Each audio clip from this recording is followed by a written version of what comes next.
टोपी दाढ़ी के नाम पर मारा जाएगा, जदोकोप किया जाएगा, उनकी शरीयत पर पाबंदी लगाई जाएगी, उनके कुरान के 26 आयतों को निकालने की बात करेंगे।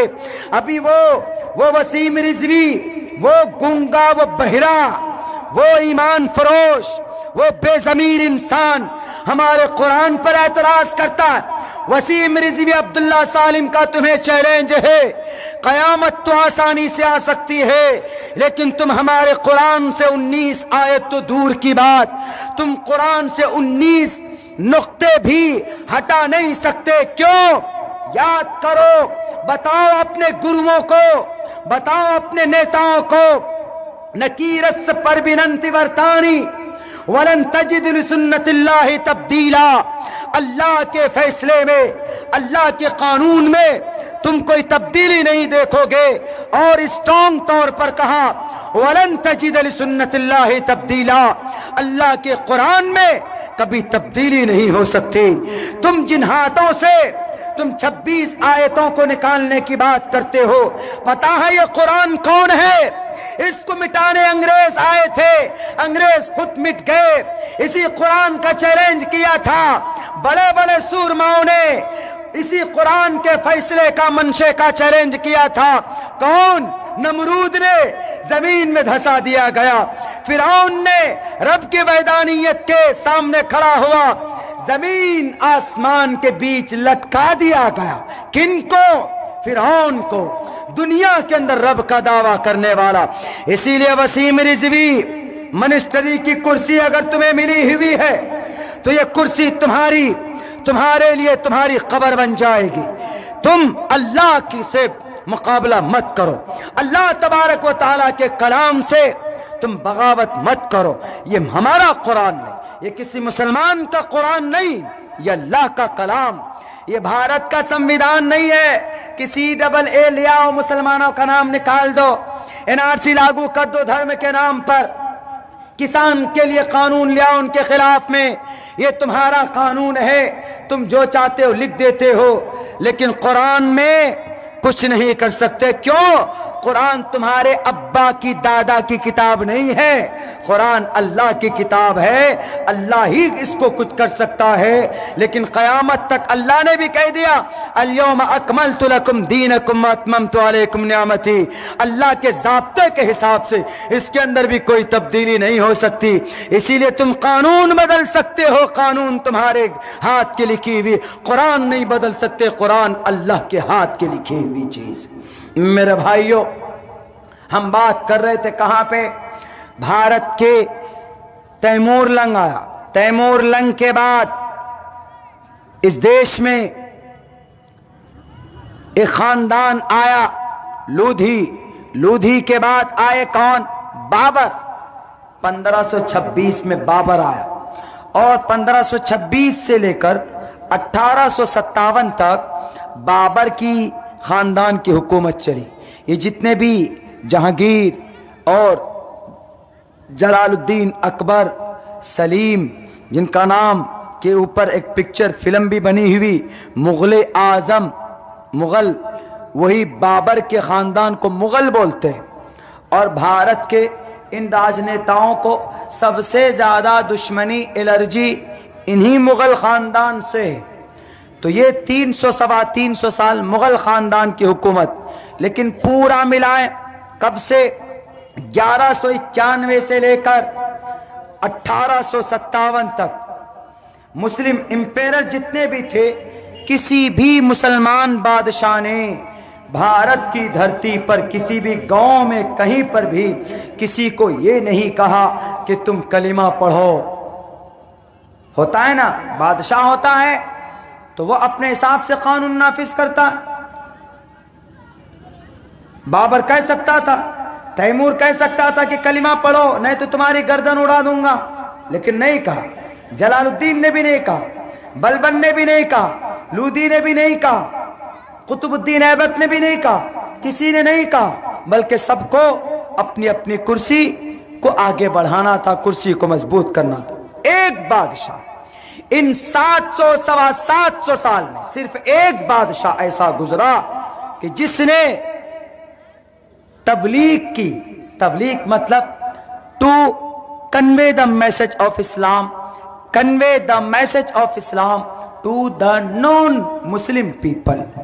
जो ला इलाहा इल्लल्लाह को नहीं जानते, उसकी हकीकत को नहीं जानते, अल्लाह की वैदानियत के अंदर वो गड़बड़ी करते हैं। तो ये एक बादशाह गुजरा जिसने उलामा के जरिए ये कहा कि नदवी साहब मदरसे में ना बैठे, मदरसे में बच्चों का सबक सुन लिया जी, तो अब उठाइए अपना बोरिया बिस्तर, अब उठाओ अपना छाता, उठाइए बाइक में बैठिए, जाइए करीब के गांव में, वहां पर नॉन मुस्लिम है, उनको जाकर समझाइए कि अल्लाह एक है, मरने के बाद तुम्हें जन्नत, मरने के बाद तुम्हें जन्नत और जहन्नम का सामना करना पड़ेगा, अल्लाह के सामने खड़ा होना होगा, मोहम्मद तुम्हारे आखिरी नबी हैं, इस्लाम दुनिया का सबसे बेहतरीन मजहब है, कलिमा पढ़ लो कामयाब हो जाओगे। ये पैगाम लोगों को पहुंचाओ। सिर्फ एक बादशाह जिसका नाम मोहम्मद तुगलक था, मोहम्मद तुगलक ने भी किसी के ऊपर जुल्म ज़्यादती नहीं की। ये जितने भी थे मुसलमान एम्पेरर, हम तारीख को बहुत गौर से पढ़कर आपके सामने पेश कर रहे हैं। इसीलिए मैं कहता हूं पूरे जोश और पूरे ताकत के साथ कि भारत के नौजवानों, आपको खड़ा होना होगा। सिर्फ मोबाइल में फेसबुक चलाने से या मोबाइल में व्हाट्सएप ग्रुप बनाने से हम बातिल का मुकाबला नहीं कर सकते। बंगाल के अंदर इलेक्शन चल रहा, पता है उस इलेक्शन में व्हाट्सएप ग्रुप इस्तेमाल हो रहा।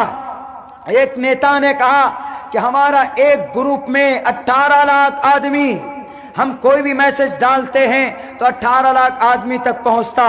उनका एक मकसद है मेरे नौजवानों, क्या मकसद है कि उनको बंगाल में हुकूमत कायम करनी, इसीलिए वो मेहनत कर रहे हैं। आप क्या करने के लिए ग्रुप बनाते हैं? कोई मकसद है, कोई टारगेट है आपके सामने? कोई टारगेट नहीं, कोई मकसद नहीं। एक मकसद बनाओ अपनी जिंदगी का, एक टारगेट फिक्स करो अपनी जिंदगी का। रात हम प्रोग्राम में बोरियो साहिबगंज में थे, यहाँ से तो बज़ाहिर बहुत करीब है, लेकिन जब आप घूम करके जाते हैं भागलपुर हो करके तो बड़ा लंबा पड़ता। ये तो हजरत मौलाना नदवी साहब की इसरार और ज़िद कि कहाँ तक पहुँचे शेख, कहाँ तक पहुँचे शेख। मैं खुद से दौड़ा दौड़ा आपके यहाँ पहुँचा हूँ, क्योंकि इनसे हमने वादा किया। वहाँ के नौजवानों को हमने एक पैगाम, एक बात ये कही, हमने कहा कि नौजवानों आप अपना टारगेट फिक्स करो, टारगेट कि हमारा ये टारगेट। देखते हैं जब फुटबॉल खेलते तो दोनों तरफ गोली होती, गोली का वो गोल करने का, और पूरे 11 दुनी 22 खिलाड़ी एकदम दौड़ते हैं पागल कुत्ते की तरह एक गेंद के पीछे। क्यों? उनका टारगेट होता है कि हम किसी तरीके से गोल कर दें, पॉइंट ले लें। किसी की पैर टूट जाती, कोई मुंह के बल गिरता, कोई परेशान होता है, किस लिए? कि मैं गोल कर दूं, हमारे पॉइंट्स बढ़ जाएं। क्या हम मुसलमानों, नौजवानों, हम अपनी जिंदगी का टारगेट फिक्स नहीं कर सकते? टारगेट फिक्स करो। क्या टारगेट? मैं बताता हूं। अगर आपको दिलचस्पी है कि आपको राजनीति में आना है तो सियासत सही तरीके पर गलत नहीं, आप सियासत के मैदान में भी आओ, टारगेट फिक्स करो, मेहनत करो। उसके बाद अगर आप तिजारत में आना चाहते हो तो तिजारत के अंदर भी आप आओ, मेहनत करो। आदमी ठेला बेच बेच कर अंबानी बन गया। अनिल अंबानी का दादा कोल्ड ड्रिंक बेचते थे मुंबई के इलाके, गांव के अंदर, मुंबई शहर के अंदर कोल्ड ड्रिंक बनाकर बेचते थे। तब जाकर आज की तारीख में मेहनत की तो ईश्वर ने उनको फरामानी की, आज वो अंबानी बन गए। और कभी कभी ऐसा होता है कि जब आदमी मेहनती नहीं होता है, बाप के दौलत है, बाप की तरफ से प्रॉपर्टी है, दी हुई है, शराब पीता है, उड़ाता है, अय्याशी करता है, तो ऐसा होता है कि उसके पास छत भी नहीं होती। तिजारत करें आप, जरूरी नहीं कि 1 लाख रुपए से करें, 15-20 हजार रुपए से शुरुआत कीजिए। शुरू करेंगे, टारगेट फिक्स कीजिए कि हमको 1 साल में बिजनेस इतना डेवलप करना। अगर आप एजुकेशन लाइन में, तो बहुत अच्छा, इसलिए कि the primary aim of education is to prepare and to qualify the new generation for participation in the development cultural society. अगर आपके गांव में इलिटरेसी है, जिहालत है, और है जिहालत, क्यों? हम आ रहे थे रास्ते में इस गांव, आपके गांव से बाहर, हमने एक जवान लड़के से पूछा कि भाई मुझे जहां जलसा हो रहा वहां पे जाना। वो बोल रहा कि जलसा हाँ हो तो रहा, यूं जाइए यूं जाइए। उनसे पूछा रास्ता, तो ऐसा बता दिया कि हम यहां से करीब आकर फिर वापस चले। हमने कहा कि पता नहीं कहाँ है जलसा गाह। हजरत मौलाना ने जो लोकेशन भेजा वो लोकेशन कभी कहीं और दिखा रहा, कभी कहीं और दिखा रहा। यानी उस नौजवान में ये सलीका नहीं था कि एग्जैक्ट वो कहना कि हमको जलसे का पता नहीं है, हमको मालूम नहीं है जलसा का करीब का। अरे जलसा जहां होता है तो आसपास के 10-5 बस्ती वाले को मालूम होता है कि फला जगह पे जलसा हो रहा, लेकिन सलीका तरीका तरतीब नहीं। बात करेंगे तो एकदम ऐसे हमारे मुसलमान जो बिल्कुल अखलाक से बिल्कुल आरी हो, आप अंग्रेज से जाकर हाथ मिलाइए, अंग्रेज के सामने आप बात कीजिए, आपको हंसकर बात करेगा, आपको पूछेगा कहां से आए, क्या हाल चाल है। वो तरीका हम में नहीं। आप किसी अंग्रेज से जाकर हाथ मिलाइए, how are you my brother, where are you coming from, हंस के कहेगा I am quite fine by virtuous of अल्लाह's willing, I am quite fine, I am from India, I am Indian person, I am a Muslim, और you are a मुस्लिम। हाँ, हंस के बात करेगा, आपको ऐसा लगेगा कि जैसे आपका 10 साल का पुराना दोस्त हो। और हम मुसलमान ऐसे अगर आपस में बात करें बैठे तो पता चलेगा कि पता नहीं कोई डंडा मार रहा है। बात करने का सलीका हमारे मुसलमानों में नहीं। चले जाएं आप गैर मुस्लिमों में किसी दुकान में जाएं, कपड़ा लेना हो आपको, आराम से पहले बिठाएगा, बैठिए सर। टोपी दाढ़ी के नाम पर मारा जाएगा, ज़दोकोप किया जाएगा, उनकी शरीयत पर पाबंदी लगाई जाएगी, उनके कुरान के 26 आयतों को निकालने की बात करेंगे। अभी वो वसीम रिजवी, वो गूंगा, वो बहिरा, वो ईमान फरोश, वो बेज़मीर इंसान हमारे कुरान पर एतराज करता है। वसीम रिजवी अब्दुल्ला सालिम का तुम्हें चैलेंज है, कयामत तो आसानी से आ सकती है, लेकिन तुम हमारे कुरान से 19 आयत तो दूर की बात, तुम कुरान से 19 नुक्ते भी हटा नहीं सकते। क्यों? याद करो, बताओ अपने गुरुओं को, बताओ अपने नेताओं को, नकीरस पर बिनंति वर्तानी वलन तजिद लिसुन्नतिल्लाहि तब्दीला। अल्लाह के फैसले में, अल्लाह के कानून में तुम कोई तब्दीली नहीं देखोगे। और स्ट्रॉन्ग तौर पर कहा वलन तजिद लिसुन्नतिल्लाहि तब्दीला, अल्लाह के कुरान में कभी तब्दीली नहीं हो सकती।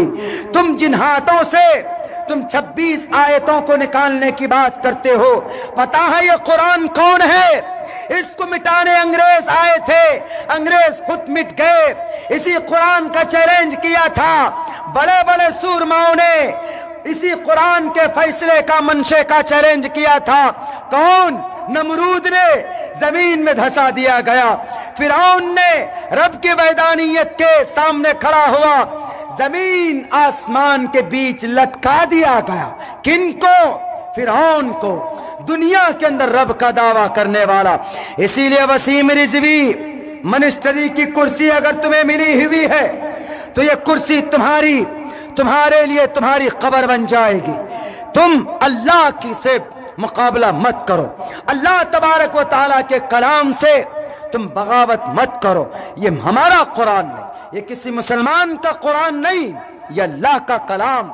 ये भारत का संविधान नहीं है कि CAA ले आओ, मुसलमानों का नाम निकाल दो, NRC लागू कर दो धर्म के नाम पर, किसान के लिए कानून ले आओ उनके खिलाफ में। ये तुम्हारा कानून है, तुम जो चाहते हो लिख देते हो, लेकिन कुरान में कुछ नहीं कर सकते। क्यों?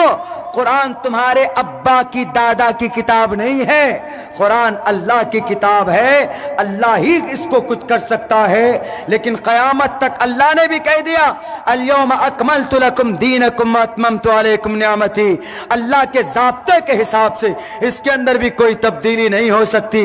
इसीलिए तुम कानून बदल सकते हो, कानून तुम्हारे हाथ की लिखी हुई, कुरान नहीं बदल सकते। कुरान अल्लाह के हाथ की लिखी हुई चीज। मेरे भाइयों, हम बात कर रहे थे कहां पे? भारत के तैमूर लंग आया। तैमूर लंग के बाद इस देश में एक खानदान आया, लोधी। लोधी के बाद आए कौन? बाबर। 1526 में बाबर आया और 1526 से लेकर 1857 तक बाबर की खानदान की हुकूमत चली। ये जितने भी जहांगीर और जलालुद्दीन अकबर, सलीम, जिनका नाम के ऊपर एक पिक्चर फिल्म भी बनी हुई, मुगल आजम, मुगल, वही बाबर के खानदान को मुगल बोलते हैं। और भारत के इन राजनेताओं को सबसे ज़्यादा दुश्मनी, एलर्जी इन्हीं मुगल ख़ानदान से। तो ये 300 सवा 300 साल मुगल ख़ानदान की हुकूमत। लेकिन पूरा मिलाएं, कब से? 1191 से लेकर 1857 तक मुस्लिम इंपेरर जितने भी थे, किसी भी मुसलमान बादशाह ने भारत की धरती पर किसी भी गांव में कहीं पर भी किसी को ये नहीं कहा कि तुम कलिमा पढ़ो। होता है ना, बादशाह होता है तो वो अपने हिसाब से कानून नाफिज करता है। बाबर कह सकता था, तैमूर कह सकता था कि कलिमा पढ़ो नहीं तो तुम्हारी गर्दन उड़ा दूंगा, लेकिन नहीं कहा। जलालुद्दीन ने भी नहीं कहा, बलबन ने भी नहीं कहा, लूदी ने भी नहीं कहा, कुतुबुद्दीन ऐबक ने भी नहीं कहा, किसी ने नहीं कहा, बल्कि सबको अपनी अपनी कुर्सी को आगे बढ़ाना था, कुर्सी को मजबूत करना था। एक बादशाह, इन 700 सवा 700 साल में सिर्फ एक बादशाह ऐसा गुजरा कि जिसने तबलीग की। तबलीग मतलब to convey the message of Islam, convey the message of Islam to the non Muslim people. जो ला इलाहा इल्लल्लाह को नहीं जानते, उसकी हकीकत को नहीं जानते, अल्लाह की वैदानियत के अंदर वो गड़बड़ी करते हैं। तो ये एक बादशाह गुजरा जिसने उलामा के जरिए ये कहा कि नदवी साहब मदरसे में ना बैठे, मदरसे में बच्चों का सबक सुन लिया जी, तो अब उठाइए अपना बोरिया बिस्तर, अब उठाओ अपना छाता, उठाइए बाइक में बैठिए, जाइए करीब के गांव में, वहां पर नॉन मुस्लिम है, उनको जाकर समझाइए कि अल्लाह एक है, मरने के बाद तुम्हें जन्नत, मरने के बाद तुम्हें जन्नत और जहन्नम का सामना करना पड़ेगा, अल्लाह के सामने खड़ा होना होगा, मोहम्मद तुम्हारे आखिरी नबी हैं, इस्लाम दुनिया का सबसे बेहतरीन मजहब है, कलिमा पढ़ लो कामयाब हो जाओगे। ये पैगाम लोगों को पहुंचाओ। सिर्फ एक बादशाह जिसका नाम मोहम्मद तुगलक था। मोहम्मद तुगलक ने भी किसी के ऊपर जुल्म ज़्यादती नहीं की। ये जितने भी थे मुसलमान इंपेरर, हम तारीख को बहुत गौर से पढ़कर आपके सामने पेश कर रहे हैं। इसीलिए मैं कहता हूं पूरे जोश और पूरे ताकत के साथ कि भारत के नौजवानों, आपको खड़ा होना होगा। सिर्फ मोबाइल में फेसबुक चलाने से या मोबाइल में व्हाट्सएप ग्रुप बनाने से हम बातिल का मुकाबला नहीं कर सकते। बंगाल के अंदर इलेक्शन चल रहा, पता है, उस इलेक्शन में व्हाट्सएप ग्रुप इस्तेमाल हो रहा। एक नेता ने कहा कि हमारा एक ग्रुप में 18 लाख आदमी, हम कोई भी मैसेज डालते हैं तो 18 लाख आदमी तक पहुंचता। उनका एक मकसद है मेरे नौजवानों, क्या मकसद है? कि उनको बंगाल में हुकूमत कायम करनी, इसीलिए वो मेहनत कर रहे हैं। आप क्या करने के लिए ग्रुप बनाते हैं? कोई मकसद है, कोई टारगेट है आपके सामने? कोई टारगेट नहीं, कोई मकसद नहीं। एक मकसद बनाओ अपनी जिंदगी का, एक टारगेट फिक्स करो अपनी जिंदगी का। रात हम प्रोग्राम में बोरियो साहिबगंज में थे। यहाँ से तो बज़ाहिर बहुत करीब है, लेकिन जब आप घूम करके जाते हैं भागलपुर हो करके तो बड़ा लंबा पड़ता। ये तो हज़रत मौलाना नदवी साहब की इसरार और ज़िद कि कहाँ तक पहुँचे शय, कहाँ तक पहुँचे शय। मैं खुद से दौड़ा दौड़ा आपके यहाँ पहुँचा हूँ, क्योंकि इनसे हमने वादा किया। वहाँ के नौजवानों को हमने एक पैगाम, एक बात ये कही, हमने कहा कि नौजवानों आप अपना टारगेट फिक्स करो, टारगेट कि हमारा ये टारगेट। देखते हैं जब फुटबॉल खेलते तो दोनों तरफ गोली होती, गोली का वो गोल करने का, और पूरे 11 दुनी 22 खिलाड़ी एकदम दौड़ते हैं पागल कुत्ते की तरह एक गेंद के पीछे। क्यों? उनका टारगेट होता है कि हम किसी तरीके से गोल कर दें, पॉइंट ले लें। किसी की पैर टूट जाती, कोई मुंह के बल गिरता, कोई परेशान होता है, किस लिए? कि मैं गोल कर दूं, हमारे पॉइंट्स बढ़ जाएं। क्या हम मुसलमानों नौजवानों हम अपनी जिंदगी का टारगेट फिक्स नहीं कर सकते? टारगेट फिक्स करो। क्या टारगेट? मैं बताता हूं। अगर आपको दिलचस्पी है कि आपको राजनीति में आना है तो सियासत सही तरीके पर गलत नहीं, आप सियासत के मैदान में भी आओ, टारगेट फिक्स करो, मेहनत करो। उसके बाद अगर आप तिजारत में आना चाहते हो तो तिजारत के अंदर भी आप आओ, मेहनत करो। आदमी ठेला बेच बेच कर अंबानी बन गया। अनिल अंबानी का दादा कोल्ड ड्रिंक बेचते थे मुंबई के इलाके, गांव के अंदर, मुंबई शहर के अंदर कोल्ड ड्रिंक बनाकर बेचते थे। तब जाकर आज की तारीख में मेहनत की तो ईश्वर ने उनको फरामानी की, आज वो अंबानी बन गए। और कभी कभी ऐसा होता है कि जब आदमी मेहनती नहीं होता है, बाप के दौलत है, बाप की तरफ से प्रॉपर्टी है, दी हुई है, शराब पीता है, उड़ाता है, अय्याशी करता है, तो ऐसा होता है कि उसके पास छत भी नहीं होती। तिजारत करें आप, जरूरी नहीं कि 1 लाख रुपए से करें, 15-20 हजार रुपए से शुरुआत कीजिए। शुरू करेंगे, टारगेट फिक्स कीजिए कि हमको 1 साल में बिजनेस इतना डेवलप करना। अगर आप एजुकेशन लाइन में तो बहुत अच्छा, इसलिए कि the primary aim of education is to prepare and to qualify the new generation for participation in the development cultural society. अगर आपके गांव में इलिटरेसी है, जिहालत है, और है जिहालत, क्यों? हम आ रहे थे रास्ते में इस गांव, आपके गांव से बाहर, हमने एक जवान लड़के से पूछा कि भाई मुझे जहां जलसा हो रहा वहां पे जाना। वो बोल रहा कि जलसा हाँ हो तो रहा है, यूं जाइए यूं जाइए। उनसे पूछा रास्ता तो ऐसा बता दिया कि हम यहां से करीब आकर फिर वापस चले। हमने कहा कि पता नहीं कहाँ है जलसा का। हजरत मौलाना ने जो लोकेशन भेजा वो लोकेशन कभी कहीं और दिखा रहा, कभी कहीं और दिखा रहा। यानी उस नौजवान में ये सलीका नहीं था कि एग्जैक्ट वो कहना कि हमको जलसे का पता नहीं है, हमको मालूम नहीं है जलसा का, करीब का। अरे जलसा जहां होता है तो आसपास के 10-5 बस्ती वाले को मालूम होता है कि फला जगह पे जलसा हो रहा, लेकिन सलीका तरीका तरतीब नहीं। बात करेंगे तो एकदम ऐसे हमारे मुसलमान जो बिल्कुल अखलाक से बिल्कुल आरी हो, आप अंग्रेज से जाकर हाथ मिलाइए, अंग्रेज के सामने आप बात कीजिए, आपको हंसकर बात करेगा, आपको पूछेगा कहां से आए, क्या हाल चाल है। वो तरीका हम में नहीं।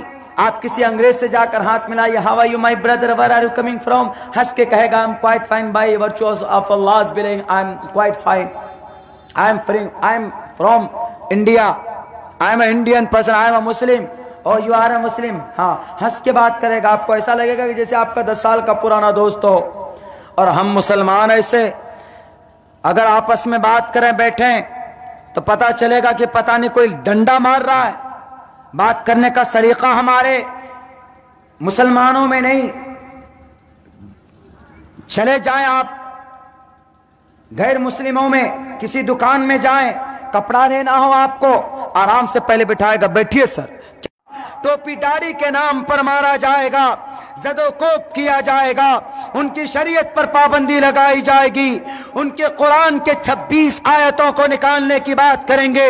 अभी वो वसीम रिजवी, वो गूंगा, वो बहिरा, वो ईमान फरोश, वो बेजमीर इंसान हमारे कुरान पर एतराज करता है। वसीम रिजवी अब्दुल्ला सालिम का तुम्हें चैलेंज है, कयामत तो आसानी से आ सकती है, लेकिन तुम हमारे कुरान से 19 आयत तो दूर की बात, तुम कुरान से 19 नुक्ते भी हटा नहीं सकते। क्यों? याद करो, बताओ अपने गुरुओं को, बताओ अपने नेताओं को, नकीरस पर बिनंति वर्तानी वलन तजिद लिसुन्नतिल्लाहि तब्दीला। अल्लाह के फैसले में, अल्लाह के कानून में तुम कोई तब्दीली नहीं देखोगे। और स्ट्रॉन्ग तौर पर कहा वलन तजिद लिसुन्नतिल्लाहि तब्दीला, अल्लाह के कुरान में कभी तब्दीली नहीं हो सकती।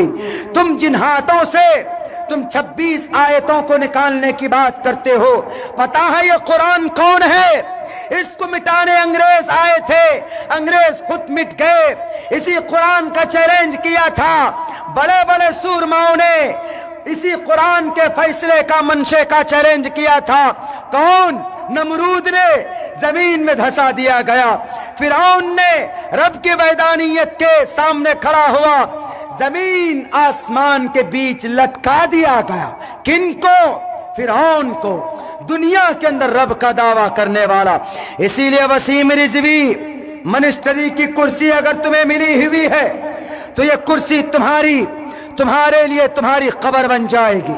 तुम अल्लाह की से मुकाबला मत करो, अल्लाह तबारक व तआला के कलाम से तुम बगावत मत करो। ये हमारा कुरान नहीं, ये किसी मुसलमान का कुरान नहीं, ये अल्लाह का कलाम, ये भारत का संविधान नहीं है। किसी डबल ए ले आओ, मुसलमानों का नाम निकाल दो, एनआरसी लागू कर दो धर्म के नाम पर, किसान के लिए कानून ले आओ उनके खिलाफ में, ये तुम्हारा कानून है, तुम जो चाहते हो लिख देते हो, लेकिन कुरान में कुछ नहीं कर सकते। क्यों? कुरान तुम्हारे अब्बा की, दादा की किताब नहीं है, कुरान अल्लाह की किताब है। अल्लाह ही इसको कुछ कर सकता है। लेकिन क़यामत तक अल्लाह ने भी कह दिया अल-यौमा अकमलतु लकुम दीनकुम व अतममतु अलैकुम निअमती। अल्लाह के ज़ाब्ते के हिसाब से इसके अंदर भी कोई तब्दीली नहीं हो सकती। इसीलिए तुम कानून बदल सकते हो, कानून तुम्हारे हाथ की लिखी हुई, कुरान नहीं बदल सकते। कुरान अल्लाह के हाथ की लिखी हुई चीज। मेरे भाइयों, हम बात कर रहे थे कहां पे? भारत के तैमूर लंग आया। तैमूर लंग के बाद इस देश में एक खानदान आया, लोधी। लोधी के बाद आए कौन? बाबर। 1526 में बाबर आया और 1526 से लेकर 1857 तक बाबर की खानदान की हुकूमत चली। ये जितने भी जहांगीर और जलालुद्दीन अकबर, सलीम, जिनका नाम के ऊपर एक पिक्चर फिल्म भी बनी हुई, मुगल आजम, मुगल, वही बाबर के खानदान को मुगल बोलते हैं। और भारत के इन राजनेताओं को सबसे ज़्यादा दुश्मनी, एलर्जी इन्हीं मुगल खानदान से है। तो ये 300 - 300 साल मुगल खानदान की हुकूमत। लेकिन पूरा मिलाएं, कब से? 1191 से लेकर 1857 तक मुस्लिम इंपेरर जितने भी थे, किसी भी मुसलमान बादशाह ने भारत की धरती पर किसी भी गांव में कहीं पर भी किसी को ये नहीं कहा कि तुम कलिमा पढ़ो। होता है ना, बादशाह होता है तो वो अपने हिसाब से कानून नाफिज करता है। बाबर कह सकता था, तैमूर कह सकता था कि कलिमा पढ़ो नहीं तो तुम्हारी गर्दन उड़ा दूंगा, लेकिन नहीं कहा। जलालुद्दीन ने भी नहीं कहा, बलबन ने भी नहीं कहा, लूदी ने भी नहीं कहा, कुतुबुद्दीन ऐबक ने भी नहीं कहा, किसी ने नहीं कहा, बल्कि सबको अपनी अपनी कुर्सी को आगे बढ़ाना था, कुर्सी को मजबूत करना था। एक बादशाह इन 700 - 750 साल में सिर्फ एक बादशाह ऐसा गुजरा कि जिसने तबलीग की। तबलीग मतलब to convey the message of Islam convey the message of Islam to the non Muslim people. जो ला इलाहा इल्लल्लाह को नहीं जानते, उसकी हकीकत को नहीं जानते, अल्लाह की वैदानियत के अंदर वो गड़बड़ी करते हैं। तो ये एक बादशाह गुजरा जिसने उलामा के जरिए ये कहा कि नदवी साहब मदरसे में ना बैठे, मदरसे में बच्चों का सबक सुन लिया जी, तो अब उठाइए अपना बोरिया बिस्तर, अब उठाओ अपना छाता, उठाइए बाइक में बैठिए, जाइए करीब के गांव में, वहां पर नॉन मुस्लिम है, उनको जाकर समझाइए कि अल्लाह एक है, मरने के बाद तुम्हें जन्नत, मरने के बाद तुम्हें जन्नत और जहन्नम का सामना करना पड़ेगा, अल्लाह के सामने खड़ा होना होगा, मोहम्मद तुम्हारे आखिरी नबी हैं, इस्लाम दुनिया का सबसे बेहतरीन मजहब है, कलिमा पढ़ लो कामयाब हो जाओगे। ये पैगाम लोगों को पहुंचाओ। सिर्फ एक बादशाह जिसका नाम मोहम्मद तुगलक था, मोहम्मद तुगलक ने